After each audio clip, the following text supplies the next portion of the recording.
నమస్తే. చిట్టిబుట్టి పిల్లలకు, వాళ్లను అల్లారుముద్దుగా చూసుకునే టీచర్లకు స్వాగతం. ఈరోజు మనం రంగుల ప్రపంచంలోకి ఒక అందమైన ప్రయాణం చేద్దాం.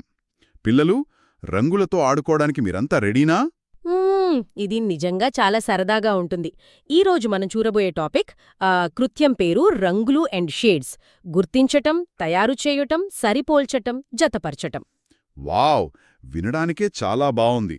అసలు చిన్నపిల్లలకు రంగులు నేర్పించడం అంటే కేవలం పేర్లు బట్టిబట్టించడం అనుకుంటాం గదా. కానీ వాళ్ల మెదడ్లో ఈ అభ్యసన ఎలా జరుగుతుందో ఈరోజు మనం డీప్ డైవ్ చేద్దాం. అవును, ఖచ్చితంగా. ఒక చిన్నారి ఒక ఎర్రటి యాపిల్ పండును చూసినప్పుడు వాళ్ళు కేవలం ఒక రంగును మాత్రమే చూడరు. అదే, వాళ్ల మెదడ్లో ఆ కొత్త న్యూరల్ నెట్వర్క్లు ఏర్పడతాయి. ఈ చిన్న మాడ్యూల్ ఇదే చెబుతుంది. ముందుగా మనం కావలసిన వస్తువుల గురించి మాట్లాడుకుందాం. సరే, ఈ అందమైన ఆట కోసం మనకు ఏమేం కావాలి? చాలా సులభమైన వస్తువులండి. ఎరుపు, నీలం, పసుపు రంగుల బొమ్మలు, కొన్ని బ్లాక్స్, అలాగే చార్ట్స్. వీటితో పాటు ఖచ్చితంగా నిజమైన పూలు, పండ్లు, ఆ కూరగాయలు కూడా వాడాలి. వాటితో పాటు ఆకుపచ్చ, నీలం, గోధుమ రంగులో షేడ్ కార్డులు, అంటే ఒక 5 షేడ్స్ వరకు తీసుకుందాం. ఒక్క నిమిషం, నాకిక్కడ ఒక చిన్న డౌట్ వచ్చింది. ఒకే ఆకారంలో ఉండే ప్లాస్టిక్ బ్లాక్స్ ఇస్తే పిల్లలకు రంగులు సులభంగా అర్థమవుతాయి గదా. మరి ఈ ప్రకృతిలో ఉండే వస్తువులను తీసుకురావడం ఎందుకు? ఆ వైవిధ్యమే ఇక్కడ అసలైన పాఠం. ప్లాస్టిక్ బొమ్మలు ఎలా ఉంటాయి? ఒకేలా ఉంటాయి కదా. కానీ సహజమైన ఆకులు, పూలలో ఆకృతి, ఆ స్పర్శ. ఓహో, అంటే నిజమైన పూలును తాకినప్పుడు అభ్యసన బహుళ ఇంద్రియాలకు సంబంధించినదిగా మారుతుందన్నమాట. ఎగ్జాక్ట్లీ. పూలతోటలో రంగురంగుల పూలు ఏరుకున్నట్లుంటుంది వాళ్ళకి. ఇక వయస్సు 3-4 ఏళ్ల చిన్నారుల కోసం ఏం చేద్దామంటే, ముందుగా ఎరుపు, నీలం, పసుపు రంగుల వస్తువులను వరుసగా పెట్టాలి. పెట్టి పిల్లలను వాటి రంగును గుర్తించమని ప్రేమగా అడగాలి, అంతేనా?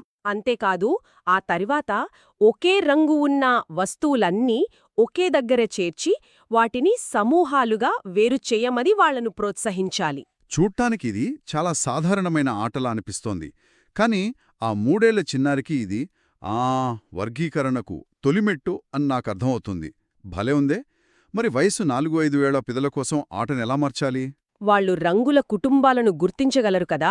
అందుకే వీరికి ఆకుపచ్చ, నీలం రంగులనో లేత మరియు ముదురు రంగుల కార్డులు ఇవ్వాలి. ఇచ్చి అందులో ముదురు రంగు ఏది అని అడిగి సరిపోల్చమని చెప్పాలి కదా. అవును. తరువాత ఒక 5 షేడ్ కార్డులు ఇచ్చి వాటిని లేత రంగు నుండి ముదురు రంగుకి వరుస క్రమంలో అమర్చమని చెప్పాలి. అద్భుతం. దీన్నే మనం ఒక క్రమంలో అమర్చడమంటాం కదా. మరిక్కడ ఏమి గమనించవచ్చు? ఈ ఆట ఆడేటప్పుడు పిల్లలు ఆసక్తిగా ఆ వస్తువులను ఎలా తాకి చూస్తున్నారో ఉపాధ్యాయులు గమనించాలి.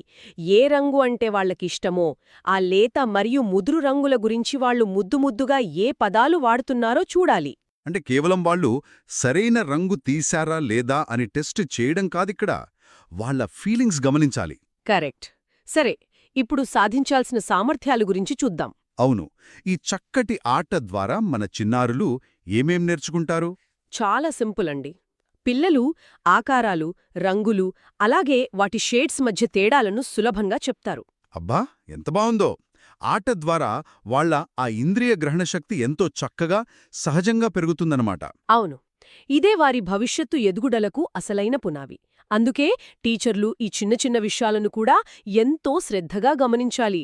విన్నారు గదా టీచర్లు, మీ తరగతి గదినే ఒక రంగుల తోటలా మార్చేయండి.